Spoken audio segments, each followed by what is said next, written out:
الحمدللہ ایک بار پھر مسجد نبوی سے بالکل مسجد نبوی کے اندر سے الحمدللہ 16 شوال صرف 5 منٹ کا مدرسہ قرآن و حدیث میں اسلامی تاریخ پر بات کریں گے قرآن و حدیث کی روشنی سے۔ آج ہماری جو ام المومنین ہیں جن کے بارے میں ہم بات کر رہے ہیں وہ ہیں اماں حفصہ رضی اللہ تعالیٰ عنہ۔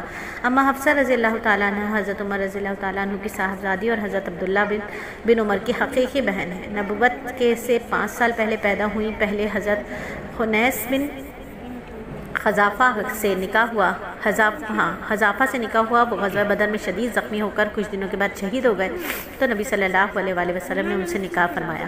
حضرت حفصہ بڑی باکمال عورت تھیں، فضل اور کمال کی مالک تھی۔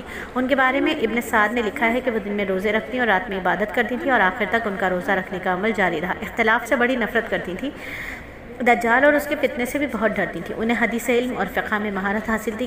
حدیث کی کتابوں میں ان سے 60 احادیث بیان کی گئی ہیں جو انہوں نے حضور صلی اللہ علیہ وآلہ وسلم اور حضرت عمر سے سنی تھی۔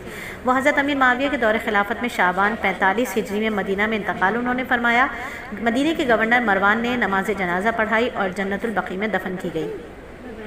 اور جب بات ہو جنت البقیع کی تو ہم آپ کو یاد دلاتے چلیں کہ الحمدللہ اللہ رب العزت کا احسان کہ ہر روز جنت البقیع کے دروازے سے ہمارا آنا جانا ہو رہا ہے آج کل، کیونکہ آپ سب جانتے ہیں کہ سلیس عمرہ گروپ کے تحت الحمدللہ ایک بار پھر سلیس عمرے کے خواتین کو لے کر آئے ہوئے ہیں۔ مرد و خواتین آئی بھی ہیں، اللہ کا احسان، اللہ کام لے رہے ہیں۔ اگر آپ بھی عمرہ کرنا چاہتی ہیں یا حج کرنا چاہتی ہیں یا آپ کے کوئی عزیز کرنا چاہتے ہیں تو فوراً نمبر ڈائل کریں 0333130829 اور نبی صلی اللہ علیہ وآلہ وسلم کے ایک معجزے کی بات کریں کہ ایک عورت اپنے کمزور اور بیمار بچے کو لے کر نبی صلی اللہ علیہ وآلہ وسلم کی خدمت میں حاضر ہوئی۔ کہنے لگی یا رسول اللہ اس کی اتنی عمر ہوئی لیکن اس کی حالت تو دیکھیے، دعا کیجیے اللہ اسے موت دے دے۔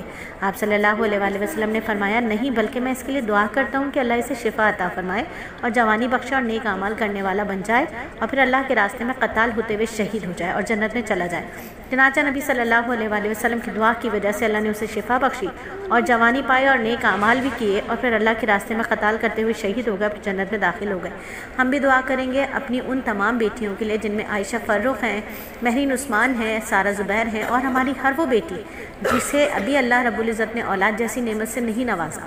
ہم دعا کریں گے روضہ رسول میں نبی صلی اللہ علیہ وآلہ وسلم کے اس معجزے کو پڑھتے ہوئے کہ اللہ تعالیٰ ہماری ان بچیوں کو بھی نیک صالح دین پہ چلنے والی خوبصورت اولاد عطا فرما دے تاکہ وہ دین کا بہترین کام کر سکیں۔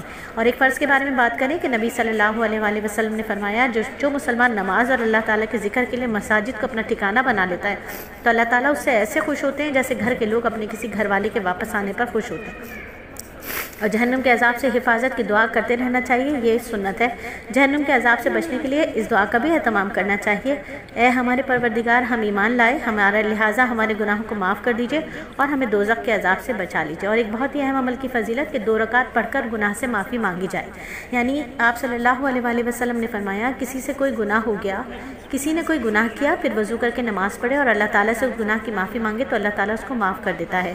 یعنی اگر کوئی گناہ ہو جائے اور دن بھر میں معلوم نہیں کتنے ہوتے ہیں تو روزانہ یاد رکھیے، ایک روٹین بنا لیجئے کہ عشاء کی نماز کے بعد 2 رکعت نماز صلاۃ التوبہ پڑھ کے گناہوں کی معافی مانگنی ہے اور اسی میں حاجت کی نیت کر لیجئے کہ اللہ تعالیٰ خاتمہ ایمان پر ہو۔ ایک مسلمان کی سب سے بڑی حاجت یہی ہے کہ اس کا خاتمہ ایمان پر ہو، اور شکرانے کی نیت کر لیجئے کہ اللہ آپ کا شکر احسان ہے کہ آپ نے یہ نماز پڑھنے کی ہمیں توفیق عطا فرمائی۔ تو یہ ایک روٹین بنا لیجئے ڈیلی کا۔ اور ایک گناہ کے بارے میں بات کریں کہ قرآن میں اللہ فرماتا ہے جب ہمارے رسول ان پہلی قوموں کے پاس کھلی ہوئی دلیلیں لے کر آئے تو وہ لوگ اپنے اس دنیاوی علم پر ناز کرتے رہے جو انہیں حاصل تھا۔ آخرکار ان پر وہ عذاب آ پڑا جس کا وہ مذاق اڑایا کرتے تھے۔ اور انسانوں کے غذا کا ذریعہ ہے سمندر۔ قرآن میں اللہ فرماتے ہیں اللہ تعالیٰ ہی نے سمندر کو تمہارے کام میں لگا رکھا ہے تاکہ تم اس میں سے تازہ گوشت کھاؤ اور اس میں سے زیورات موتی وغیرہ نکالو جن کو تم پہنتے ہو۔ تم کشتیوں کو دیکھتے ہو کہ دریا میں پانی سے چیرتی ہوئی چلی جا رہی ہیں تاکہ تم اللہ تعالیٰ کا فضل یعنی روزی تلاش کر سکو اور تم شکر ادا کرتے رہو۔ اور آخرت کے بارے میں میرے نبی نے فرمایا کوئی مقرب فرشتہ، کوئی آسمان، کوئی زمین، کوئی ہوا، کوئی پہاڑ، کوئی سمندر ایسا نہیں جو جمعے کے دن سے نہ ڈرتا ہو، اس لیے کہ جمعے کے دن قیامت قائم ہوگی اور آج بھی الحمدللہ جمعہ ہے۔ جبکہ ہم مسجد نبوی میں بیٹھے ہوئے ہیں۔ تو اتنا خوبصورت جمعہ جو ہمیں مسجد نبوی کا میسر آیا، اللہ تعالیٰ ایسے جمعے بار بار ہماری زندگی میں لائے۔ اور طب نبوی سے علاج کے نبی صلی اللہ علیہ وآلہ وسلم نے فرمایا، بیماریوں میں موت کے سوا کوئی ایسی بیماری نہیں جس کے لیے کلونجی میں شفا نہ ہو۔ نبی صلی اللہ علیہ وآلہ وسلم نصیحت فرماتے ہیں، قیدیوں کو چھڑاؤ، بھوکے کو کھانا کھلاؤ اور بیماروں کو عیادت کرو۔ الحمدللہ 5 منٹ کا مدرسہ صرف اور صرف 5 منٹ میں مکمل ہوا۔